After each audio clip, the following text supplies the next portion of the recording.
All right, Geoff, you could have wrote about a lot of stuff. Why the hell you pick comedy? For years, Roland, I've had this sort of lingering curiosity, like what was it about the 90s, this era that for me was formative, that you had all of these different shows, A Different World, Living Color, Living Single, Martin, Fresh Prince. How were they all on television at the same time? And it wasn't like there was a single, breakout hit or anything. It was all of these shows. They were top rated. They were competing. They were cross-pollinating. You had all of these different versions of Black life on television all at once. So how did that happen? And the reason I had this question was because I was watching my son, who's 13. I was watching how he consumes media these days on his phone, watching, short clips, whether it's on YouTube or TikTok. And I was just thinking, like, he does not have what I had, which was we all sort of had these shared cultural reference points. I remember when Crisscross was on in Living Color on a Sunday night, and the next day, all the kids came to school with their clothes on backwards because that's what Crisscross had done the previous night on Living Color. So, like, his generation doesn't have that. Mine did, and it was influential. So that was the genesis of this book. And then in talking with the comedians, the actors, the showrunners, the producers connected to some of these shows, I realized that in speaking to them about their influences, that you had to go all the way back. And of course, the beginnings of Black comedic performance in this country, at least on stage, was, minstrelsy and vaudeville. So the book focuses on the 90s, but then tracks back. So you have the full narrative arc of Black comedy in this country. Well, it's also important. I think a lot of times we don't think in these terms. We don't think in terms of decades. So if you're talking about the 1990s, so let's just say 1990 itself. Well, that's 22 years after Dr. King's assassination. So he gets assassinated, and then you get your first wave of African Americans in television, meaning in our business, in the news business. Then you had Cosby with I Spy. Yes, you had Claudine with Diane Carroll, James Earl Jones. But really, you get the period of the 70s and 80s. So you always sort of had this start and stop thing happening with African Americans in mainstream media. Yeah. And from the comedy aspect of it, you wouldn't have had a Keenan Ivory Wayans without Eddie Murphy. You wouldn't have had an Eddie Murphy without Richard Pryor. You wouldn't have had a Richard Pryor without Red Fox. There's no Red Fox without the Chitlin circuit. And so you can see how, to your point, decade after decade, you have this progress. What's so interesting about the 90s is you have the Clinton economy, you have the end of the Cold War, you have a growing Black middle class. And so for the first time, you had networks and you had advertisers who were looking at Black audiences and not just counting them for Nielsen purposes, the ratings purposes, but were actually courting them. And I spoke with Barry Diller, who launched the Fox Broadcasting Network for this book. And he said, at the time, you had the big three networks, ABC, CBS, NBC, that were all practically indistinguishable in terms of what they were putting on at night in terms of their sitcoms. And so he knew that he wanted Fox Broadcasting, which we should say, Fox Broadcasting is not Fox News. Those are two separate things. He wanted, but Fox Broadcasting drove the profits that eventually leads to Fox News. That's right. Yeah, you're right about that. So their first pilot was for a show called Not the Cosby Show, because they were intentional about saying this isn't going to be what at the time was the number one show on television, which was the Cosby Show on NBC. And that pilot, Not the Cosby Show, later became Married with Children, which was this like subversive at the time sitcom, hilarious and subversive. So Diller told me once that was the hit, that became the formula for everything else. And so that is what opened up the doors for a Keenan Ivory Wayans and for a Martin Lawrence. And let's just talk about the brilliance of Keenan for a second, because for sketch comedy, that talent pipeline that existed for sketch comedy at the time was built around SNL. So Keenan Ivory Wayans had to create an entirely separate talent pipeline for his show. Of course, you had a bunch of the Wayans family members, but David Alan Grier, Jim Carrey, Jamie Foxx later on, folks who are now legends in their own right, to say nothing of Rosie Perez, who was the choreographer for the Fly Girls. And then from the Fly Girls, you get Jennifer Lopez and Carrie Ann Inaba, the list goes on. But that was all from the brilliance of a Keenan Ivory Wayans. So it was the industry, it was the economy, it was this sort of perfect storm of talent, of the culture and the economy that was ready for what we saw in the 90s. So the thing that, so interesting you make that point about Barry Diller. And Married with Children debuts in 1987. And to be honest, that was a white show. Mm-hmm. It was a white show. What really did it for Fox, it was black people. And here's something that I think a lot of people also don't understand. Fox owned a number of local stations. They were independent stations in various markets. Those stations were fed by episodes of Good Times, The Jeffersons, and black sitcoms. And so Fox Broadcasting knew that if you wanted to actually become a player, then how do you do it? Black people watch more TV than anybody else. The Nielsen data is very clear. And so Fox Broadcasting was really built on black eyeballs. So when you talk about Martin, In Living Color, Rock, South Central, we could go on and on and on. And then, of course, that's what gave them the ratings and the money to eventually acquire the NFL rights. Yeah, that's right. And don't forget Arsenio at 11 o'clock. Yep, absolutely. So you're right. I mean, that network was built really around black audiences. And then, as is so true about Hollywood, success begets success. So other networks are seeing what's happening over at Fox, and they're trying to follow that lead. And, we wouldn't even have the Super Bowl halftime show were it not for Fox and In Living Color, because prior to the 1990s, the Super Bowl halftime show was a pretty milquetoast affair. It was like marching bands, that sort of thing. And then In Living Color decided that they were going to counter program. They did live programming for the 15, 20 minutes during the Super Bowl. At the time it was on CBS. And they said at the very beginning of their live special, they had a countdown clock. And they said, if you want to go back to the game, go back to the game. But, for the next 15, 20 minutes, we're going to do a shortened live special. That In Living Color special during the Super Bowl in the 1990s, early 1990s, pulled away more than 20 million viewers, most of whom did not go back to the Super Bowl. They stayed with In Living Color. And the next year, CBS booked Michael Jackson for the halftime Super Bowl show. And then from then on, it was always a superstar act. So in specific ways like that shifted the TV industry. But just in terms of big picture culture, Maxine Shaw, the character on In Living Color, I talked to Erica Alexander for this book, and she mentioned how to this day, women come up to her, black women who are in high-powered professions, whether it's law or politics or whatever, and say that they were inspired by her character, Maxine Shaw, attorney at law. Because what these shows did was allow people to sort of play out in their head, well, what if I did that? I mean, that's what these sitcoms were so instrumental and so foundational in doing. And so Kamala Harris, Ayanna Pressley, Stacey Abrams, Erica Alexander said, have all come up to her at different points and spoken to her about how really important that was. A different world was able to tackle things like gender and class and racism and aspiration, all sort of in the guise of a joke. I spoke to Sinbad about this book as well, and he said, that's what comedians have always done best. Comedy lowers our defenses, and they're able to slip in a truth here and there, so long as it's funny. I mean, all these shows had to work at that level, too. They were all hilarious, and they were all top-rated for that reason. But it wasn't until now, 30, 40 years on, that I was able to really get a real sense of why they were so impactful. And that's what this book does. It looks at all of it. Also, I don't want people to miss the reality of how black success creates and drives white success. You said it. They said, not the Cosby Show, it becomes Married with Children. That means that the Cosby Show was the barometer.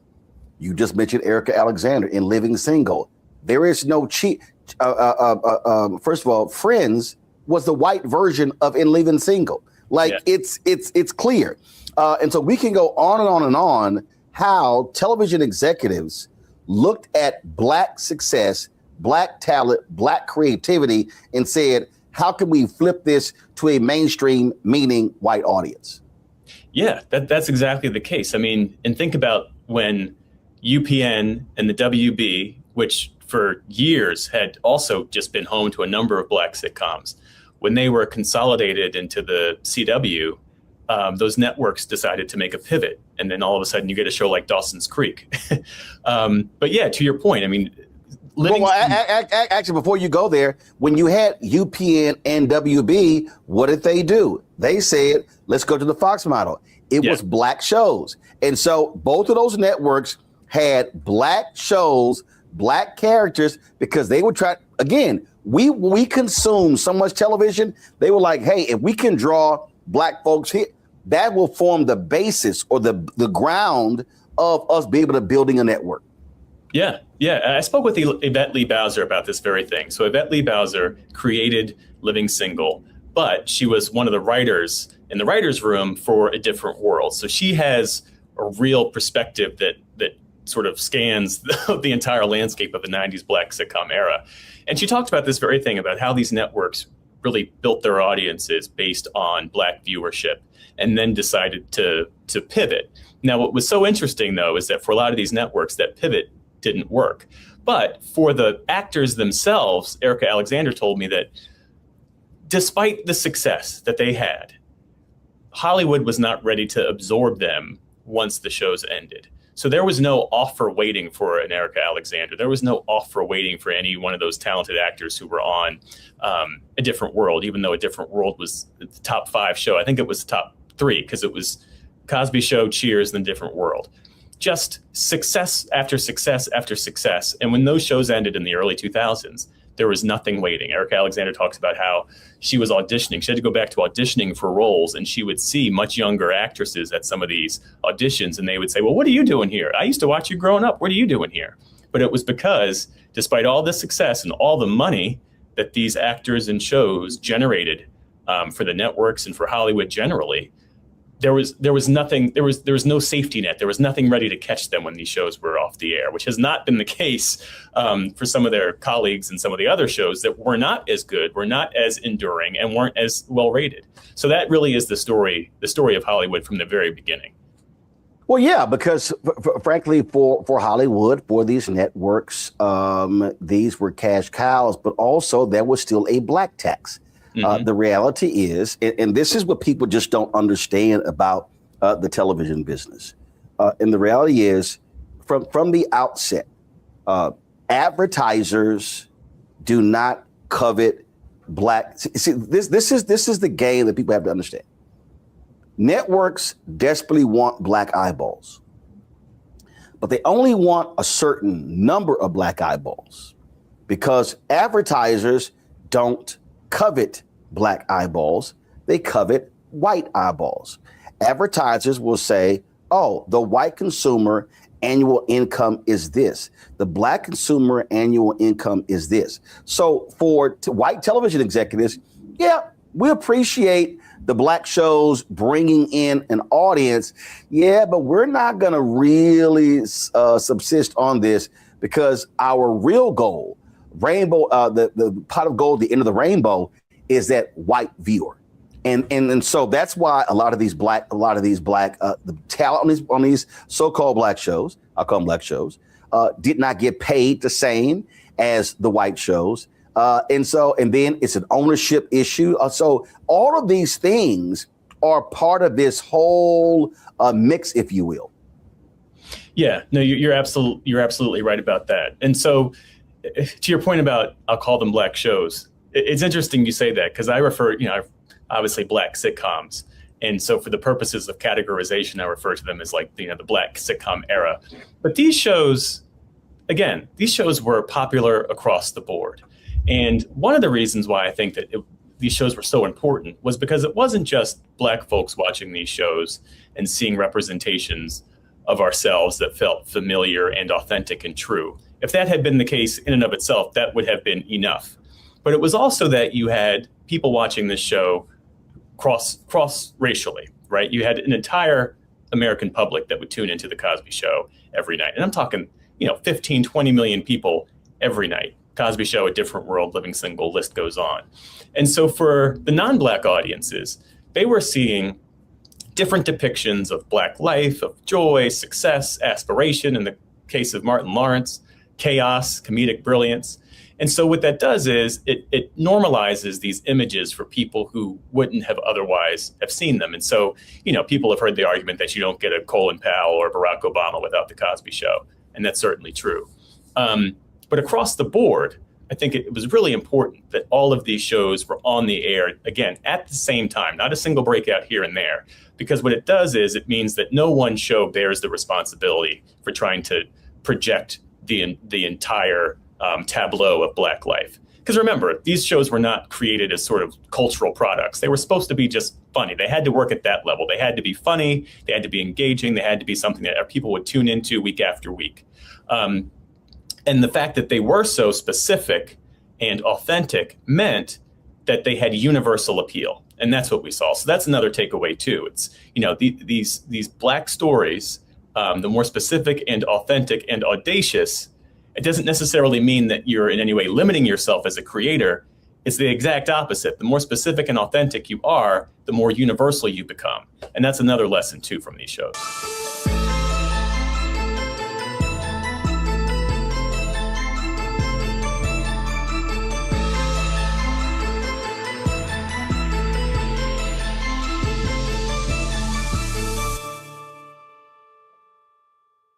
I'm Brittany Noble, Midwest-born, HBCU educated with experience in newsrooms across the country. Well, I've teamed up with Roland Martin to bring to you The Breakdown. This isn't just news. It's our stories, our voice, our community. Join me for The Breakdown, Monday through Friday at midday, only on the Black Star Network.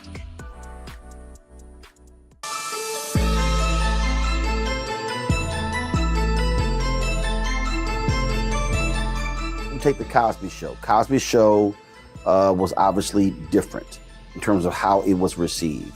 But you talk about a different world, how television critics, how award shows did not look at a different world the same. For Black people, that was, I dare say that I think this is absolutely generational. I was in college during that time, and Thursday got shut down. Yeah. Thursday got shut down. I mean, no Black organization at Texas A&M had the audacity to schedule a damn meeting on Thursday night because it was Cosby Show in a different world. Mm-hmm. But I'll say that because I was in college, how we received a different world was a lot different. And so I think from a generational standpoint, that also has to be understood how generations received it. Parents may have received the Cosby Show different than their children, but a different world was received a lot different from those of us who were in college or those in high school or those who just graduated. Yeah, it's so great that you make that point. I was in high school and my brother had just gone to Morehouse. He's 5 years older.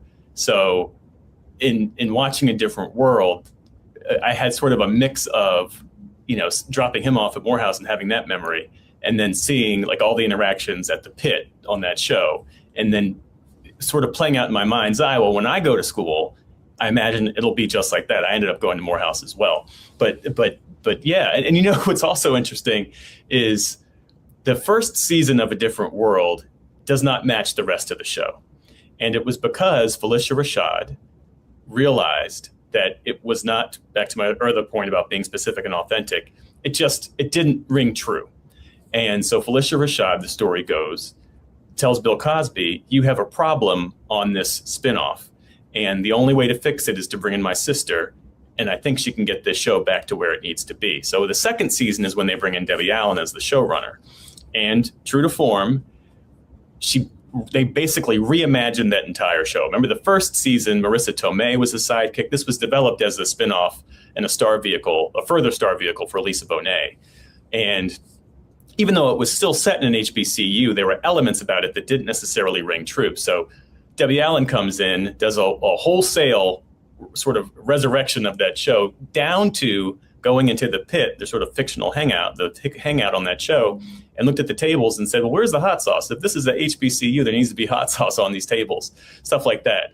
Sinbad told me that she basically allowed all of the characters on that show to bring their real lives to the script. And so Sinbad said, if I had something funny, if I had a different take, she would let me do it. And so that's one of the reasons why that show was so resonant and true, was because Debbie Allen really opened it up. and not only allowed the actors to really bring themselves to the work, but on the back end, she had told them, Daryl Bell, who played Ron Johnson, told me that she told them, you likely won't in your career have an opportunity like this where you are on a hit show. So she had them write into their contract that they would have experience directing. So Kadeem Hardison, Jasmine Guy, in subsequent seasons of that show, they were all behind the scenes, directing, writing, getting sort of a 360 access that they wouldn't have had otherwise. So the success of that show really hinges on her and her work. Well, yeah, because what you're doing is you're bringing somebody with it. You can't do a show set at a fictional HBCU if you don't have somebody who understands an HBCU or Black culture. You kind of got to do it. And again, that's part of the issue that you're dealing with here. And I think also you mentioned Yvette Lee Bowser earlier. That is important, that people also have to grasp. When you start talking about these shows, we're also talking about a lot of them Black creators, Black showrunners, Black writers. And so the writing rooms were essentially all white in the 70s and 80s. They were just all white. And you did not have, Richard Pryor had diverse writing rooms, but he had Paul Mooney and others who were in those writing rooms. But when you start talking about SNL, all these places, it was white, white, white. And so the other thing that was of value is that the few Black folks who did break through were creating these shows, were writing. And then what they did was they threw the door open. And so the reason you have today the number of Black showrunners, creators, is because you had writing opportunities to do Black comedy, to do comedy that appealed to Black people on those shows. And that created way more stuff, way more opportunities for the next generation. So that's the other benefit of those 90s shows. What you saw in the 2000s and even present day was all a result of those shows being created and creating space for Black talent. Yeah, you're right about that. I have a photo insert in the book, and one of the pictures in the book is of the writer's room from Living Single, and Yvette Lee Bowser's in the center of it, and it's an entire writer's room of Black and brown faces, which had not existed previously. Someone asked me why I didn't really focus on. Okay, you're going to get me that one, because in the proof, we don't have the photos in here, so I'm gonna have to get the actual book. I'll get you the printed hard copy so you can see. I'm sitting there like, hold on, where the photo is at? Gotcha. Yeah, no, but but to your point, but I was saying, somebody asked me why I didn't focus on Good Times and Sanford and Son in this book. We talk about Sanford and Son in the context of Red Fox, but those were sitcoms with Black people on them, but they were not written, envisioned, and produced by Black folks. So I didn't necessarily focus so much on those. But Larry Wilmore, who came up on In Living Color in that writer's room, he told me what that experience was like. First, he said it was hard because Keenan, having grown up in a family of funny people, had a really high bar for what was funny. And if he didn't laugh in those pitch meetings, your sketch wasn't getting on. So to make Wait a minute, he made his own brother's audition. Yeah. He was a taskmaster. And he said, this was not, he said it was a dictatorship. This was not a democracy in putting that show on the air. But the proof was that it was a hilarious show. Season 2 of In Living Color is really unmatched. But, Larry Wilmore goes on and produces and writes a number of other incredible shows. But then when Issa Rae gets her deal with HBO, who does she turn to? When Quinta Brunson gets her deal with ABC, who does she turn to? She turns to Larry Wilmore. Both of them turn to Larry Wilmore for advice and for help. And you get Insecure and you get Abbott Elementary. Mara Brock Akil, who created Girlfriends, talks about how she was thinking about going into journalism. And when A Different World came on the air and she learned about Debbie Allen and her background, that was the thing, because she was in college too at the time, that was the thing that made her pivot And she makes that pivot, and all of a sudden, years later, she's able to produce and create Girlfriends and a whole host of other shows. So yeah, there is this, and this is so true of our people, right? It's one person kicks open the door and invites others in, and then you get all of the incredible work that is yielded from it. But you can see that even just as the legacy of some of these shows.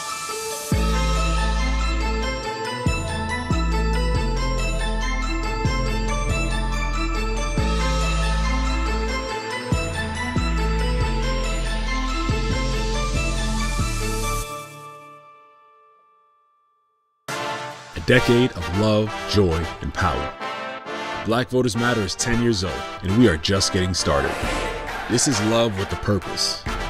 This is Black joy in motion. This is unstoppable power. Across campuses, neighborhoods, and back roads, let's go! We show up not just to vote, but to be seen, to be heard, to belong. We ride together. We organize together. We remind each other that our voices matter, because they always have. Black Voters Matter is about more than ballots. It's about housing and healthcare, clean water and living wages, education, reproductive freedom, and dignity.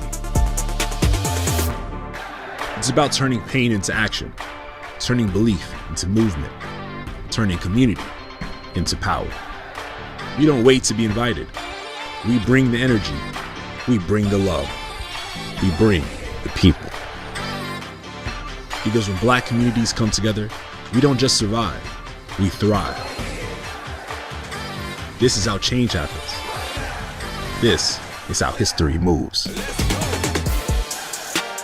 We organize, we build, we win.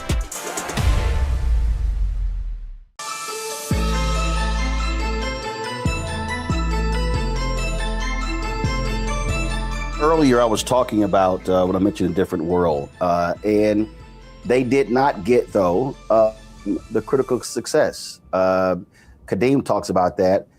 Different World being such highly rated. Where were the Emmy wins? Mm-hmm.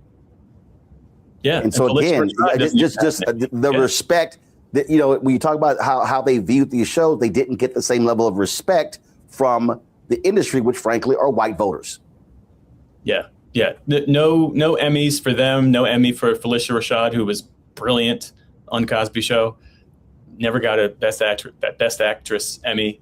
And really, yeah, to your point, it speaks to the disconnect between the cultural creation, the cultural resonance, and the gatekeepers and decision makers at the time, and them determining what they see as funny. Which was not, because they come, obviously, it's not the same experience. So people's different barometers for what is funny and impactful at the time differs. But it really is, I think it's an indictment. It's an indictment of the industry. It's an indictment of the awards ecosystem that those shows didn't get the recognition that they deserve. I will say, though, the fact that A Different World is now getting rebooted for Netflix. We saw a reboot of Fresh Prince on Peacock. These shows have legs. These shows have a cultural importance and endurance and durability that the other shows that might have won awards did not. And the other thing that stands out to me about this too, Roland, is that I didn't fully appreciate, because I was young at the time, I didn't really fully appreciate that, like Martin Lawrence, Will Smith, these folks were in their late 20s when they were on TV doing this. Top of the game, doing important work, maybe 28, 29, 30 years old. So the fact that, now they're in their 50s, 60s, looking back at some of this work, and I think, really getting their flowers, to use that phrase, I think to me is it's terrific. You also have to deal with the family debate. What I mean by the family debate, in terms of how do you define a Black show? So we can talk about all these shows, but it's really interesting how Black people, how we looked at a Cosby Show in A Different World, but then we went to these other shows that Martin and Live in Color South Central rock. But then you go to Family Matters. Mm-hmm. And that was received differently. I mean, this was a black show on ABC, highly successful, but it does not have the same cultural resonance. And characters have talked about that as to how black people received that show. I look at Fresh Prince of Bel-Air, same thing. How it's interesting how when we talk about those shows, how different black folk talk about them in a different way. It's funny. My editor had the idea to include Family Matters in this book because, to your point, that for me, it didn't even occur to me that would be included in a roundup of seminal Black 90s sitcoms. But she made the point that really it was the basis for TGIF. And for folks who are of a certain age who might not know this, so Thursday on NBC was must-see TV. And then Fridays was TGIF on ABC. And so for the folks who don't know, they programmed the entire night as a block, from right. 7 p.m. all the way to 10 p.m. It was a block, and so it's like the Thursday block and the Friday block. For Family Matters, they were the anchor. They were the anchor of that Friday block. Yeah. And I guess one of the reasons why it didn't really occur to me that would be a sort of a seminal sitcom was because that show was farcical. And I write in the book about how, initially that was a spinoff from gosh, I'm blanking on the name of the show. But anyway, it was a spinoff from another successful ABC sitcom. And it was not supposed to be built around Steve Urkel. But when that character came on, I think in the second season, and resonated the way that it did, it basically became the Steve Urkel show. And for a generation of young black men who were smart, and God forbid if you wore glasses, if you were ever teased at school, you were probably referred to as Urkel. Yeah, the show was Perfect Strangers. Perfect Strangers, yes. It was a spinoff. It was a spinoff for Marie Jo Payton, who was on Perfect Strangers, was a spinoff for her. And it quickly became the Steve Urkel show. So, and the other thing about that was this is especially true in academic circles, there are people who look at that Urkel character and sort of cast him as the modern day equivalent of a Sambo. And Jaleel White, who played Steve Urkel, talks about how when he was at USC, he took a media criticism class. The professor didn't know that he was in the class, and the professor was making that point, trying to suggest that Steve Urkel was shucking and jiving version of what existed during minstrelsy, that basically he was a 90s sitcom minstrel. And he made the point, and I think this is true, that first of all, the show didn't exist at that level. It was a farcical sitcom. He was supposed to be a funny character. And why should he, as a black actor, or if you're looking at just the fictional work, why should a black character carry that weight that a white actor or a white character wouldn't? So basically, why are you putting all of that on him and his character? So, but see, right there though, that's what I'm talking about. Yeah. And I mean, even going back to you when you said I didn't even think to include them, and that's my point. In fact, Jaleel White has complained about that.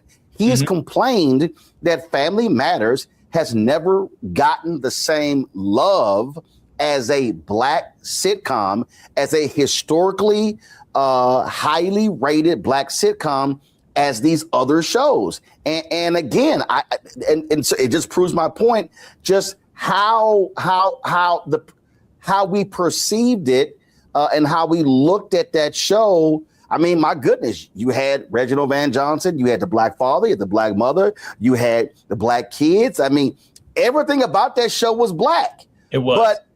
But how it was received is, this I think how it's received.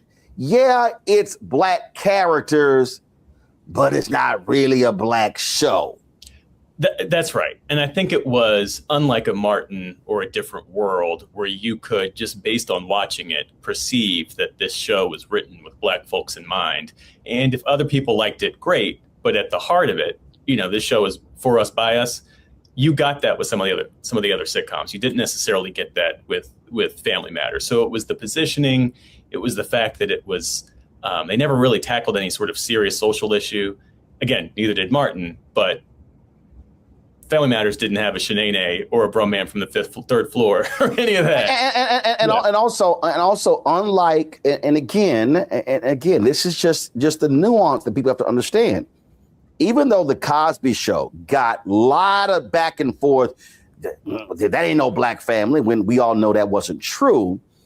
What the Cosby Show did, though, you had the black art, you had the music, you had. I mean, that show was just infused with blackness, and so once folk got beyond that, so I think that's also why, in terms of how we perceive things, why Family Matters doesn't get mentioned.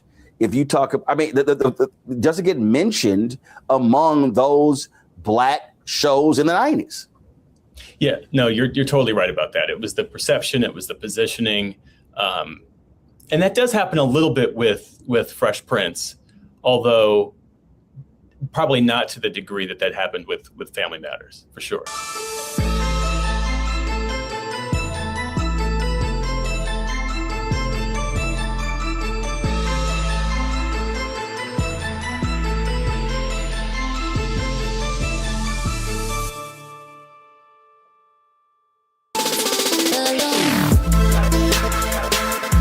Hey y'all, welcome to The Other Side of Change, only on the Black Star Network and hosted by myself, Bria Baker, and my good sis, Jamira Burley. We are just two millennial women tackling everything at the intersection of politics, gender, and pop culture. And we don't just settle for commentary. This is about solution-driven dialogue to get us to the world as it could be and not just as it is. Watch us on the Black Star Network, so tune in to The Other Side of Change.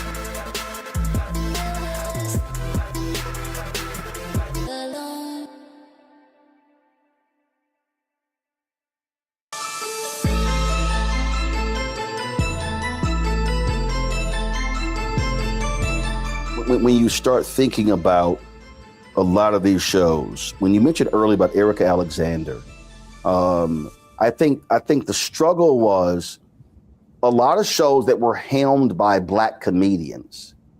Those comedians, they had the ability, once the show ended, to still keep working. Mm-hmm.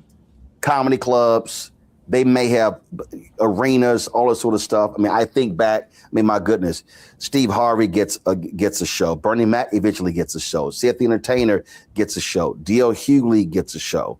We can start going on and on and on. The problem for the black actors, to your point, no safety net, there was nowhere else to go. They couldn't pivot to another lane like the comedians could.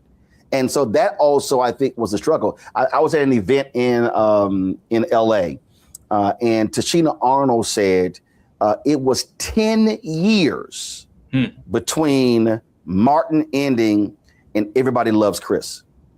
Wow. It was a decade.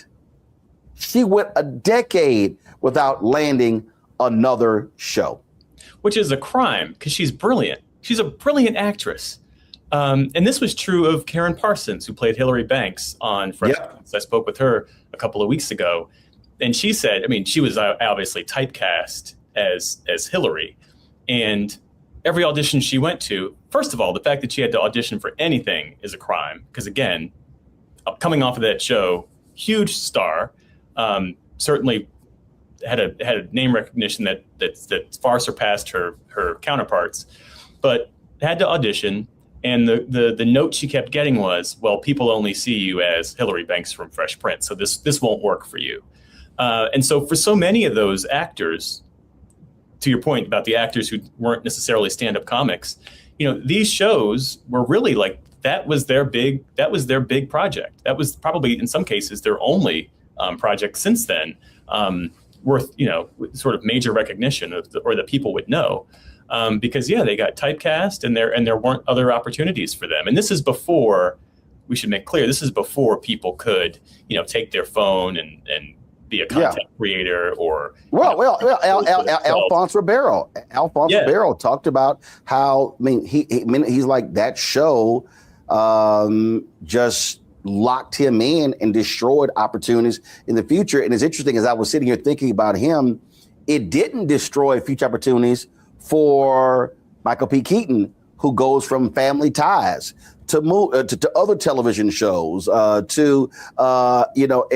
so had a really successful career. Yet for so many Black talent, and this goes to, and this is what I'm saying, how we have to think about these things differently. People understand the business of the business. This also goes to white decision makers in networks greenlighting shows, and that also played a role in this. Yeah, and the fact that Black folks in Hollywood, this is, well, again, across every field of human endeavor, but certainly in Hollywood, have to keep proving themselves. So Coming to America comes out, it's a big hit among Black audiences, white audiences too, but it's basically a Black production. It's a fluke. Not really a fluke, but you know how that goes. Tyler Perry comes out with his films, huge box office hits. Oh, well, that's a one-off. You get Black Panther, huge box office hit. Well, that might be a one-off. Same thing with Sinners. Oh, who knows? That might be a one-off. Any one of these sitcoms that we're talking about, and these actors are told, yeah, you were successful, but you were successful in that show. I'm not sure that can cross over to, some other projects or some other thing that we're thinking about. But the story has always been, again, these stories, these Black stories that are specific and authentic, always have universal appeal, and they're always mass market successes. And yet that's never been enough. It's never been enough for the next project, because you always have to prove yourself. Well, and I think, again, I'm going to go back to the Family Matters conversation. And this is the blessing and the curse. When it is defined and received as a Black show, the blessing is how we receive it, love it, embrace it. The curse is white Hollywood goes Black show.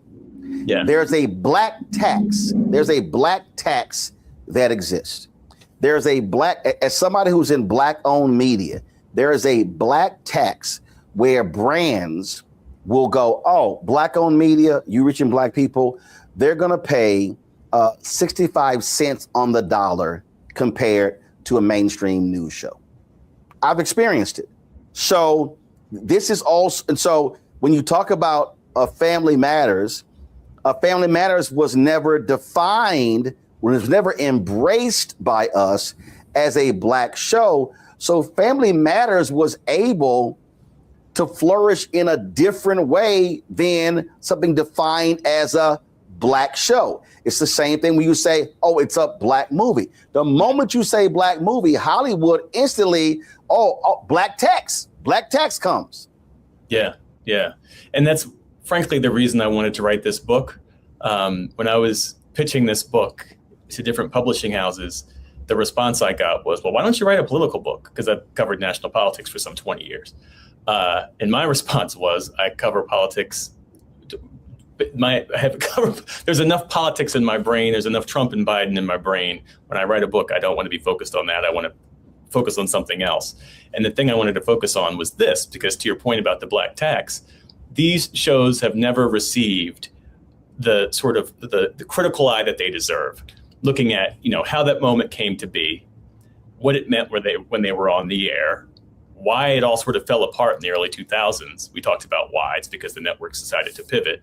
But what's the cultural imprint of that moment?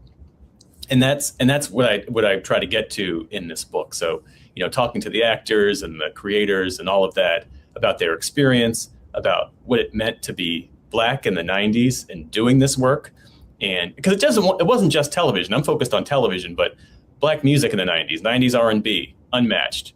The films that we saw in the 90s that were fronted by Black folks and created by Black folks, again, huge. Will Smith was the top, box office star at the time.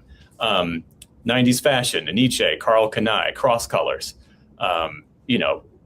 literature, just across literally every aspect of cultural creation in the 1990s was dominated by Black folks. And, this book focuses on television, and frankly, what we've lost since then.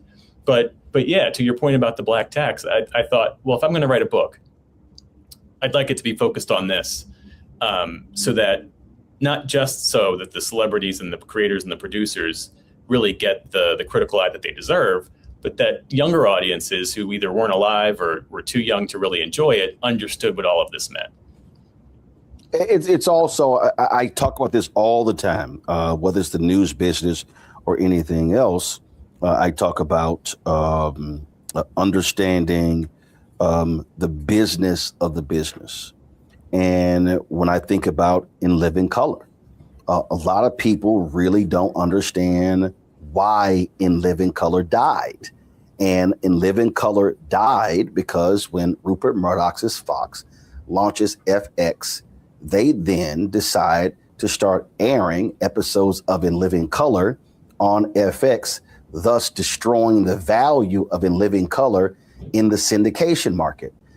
Anybody who doesn't understand television has to realize that the magic number in television is 100 episodes.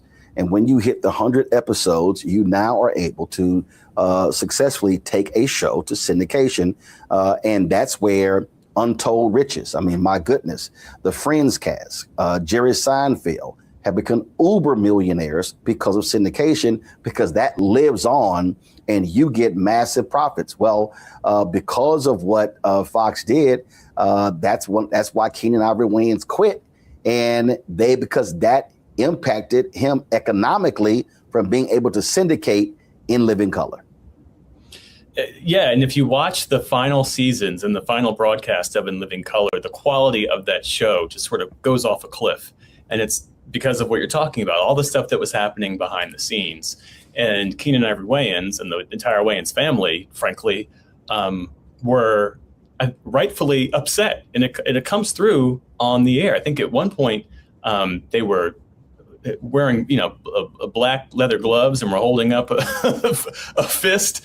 And talk about Arsenio too. Like the Arsenio went off the air after he had on Louis Farrakhan. No, it wasn't just about Farrakhan, but it was also about the fights happening behind the scenes, where Arsenio wasn't getting the credit that he deserved and the support that he deserved for that talk show, and all of the attention and the support was going to the David Lettermans of the world and the Jay Leno's of the world. But Arsenio, who was basically, until Arsenio in prime time in late night, did you have a presidential candidate, Bill Clinton, go on and try to appeal to just wide swaths of that viewership, playing the saxophone and all that, because he knew that Arsenio, he was the biggest name in late night and the most important name in late night. And yet the executives at Fox weren't treating him that way. I asked this question of all book authors, and that is, as you were writing, as you were researching, as you were interviewing, what was your wow moment? What was the moment where you just said, oh my God, this is unbelievable. I never knew that. I never heard that. Or there's just some piece of history that just sort of blew your mind? It was the degree to which you had civil rights figures and you had these comedians and performers sort of working in parallel lanes to expand access, to open the country's imagination about what Black life is and what it could be in this country if we were given, equal access and all the rights. But what I didn't fully understand was the cross-pollination. So I say all that to say, until writing this book, I didn't realize that Red Fox and Malcolm X had been friends and had grew up really running the streets of New York together. One was known as Detroit Red, the other was Chicago Red, because they both had red hair at the time. And Malcolm X, as it would turn out, got caught up with some street life, and that was enough for Red Fox, and so they lost touch. But the fact that the two of them occupied the same space and were friends was just really interesting to me. Like, I knew about Dr. King and Harry Belafonte and all of his contemporaries, and about like sort of all the cross-pollination between Hollywood and the civil rights movement. But I didn't know until I wrote this book about their history and about how important that was. And I think the other thing that really stands out to me is how these actors and performers and producers at the time, they didn't go into this trying to create shows that were in any way like culturally significant. They just wanted to create shows that were funny. But because you had networks that were willing to take risks, and at the time, willing to take a risk meant giving a young black comedian the agency, the space, and the money to create a show that I'm saying he because at the time it was really all just men, male comedians, that he wanted to create. And so what does it look like when you give a Martin Lawrence millions upon millions of dollars to create this show that he wants to create, and you give him the space to do it, and you just back up and let him do it? You get a show like Martin. Same thing with Keenen Ivory Wayans. You get In Living Color. And so that to me was really impactful, because you look at that now with the creator economy, and instead of 4 networks with 30 sitcoms, let's say, on the air, maybe 10 of them are sort of black shows. Now you could have potentially 8 billion people telling their own story, everybody with their own cell phone. But for the folks who are in this space where they're creating, whether it's short clips or online sitcoms, whatever, if they got that same level of support, what would that look like? And so that to me was one of the other interesting takeaways. All right, folks, the book is called Black Out Loud, The Revolutionary History of Black Comedy from Vaudeville to 90s Sitcom by Geoff Bennett. This is the book right here. Y'all be sure to check it out. Geoff, we appreciate it. Thanks a lot. Appreciate you always. Thank you.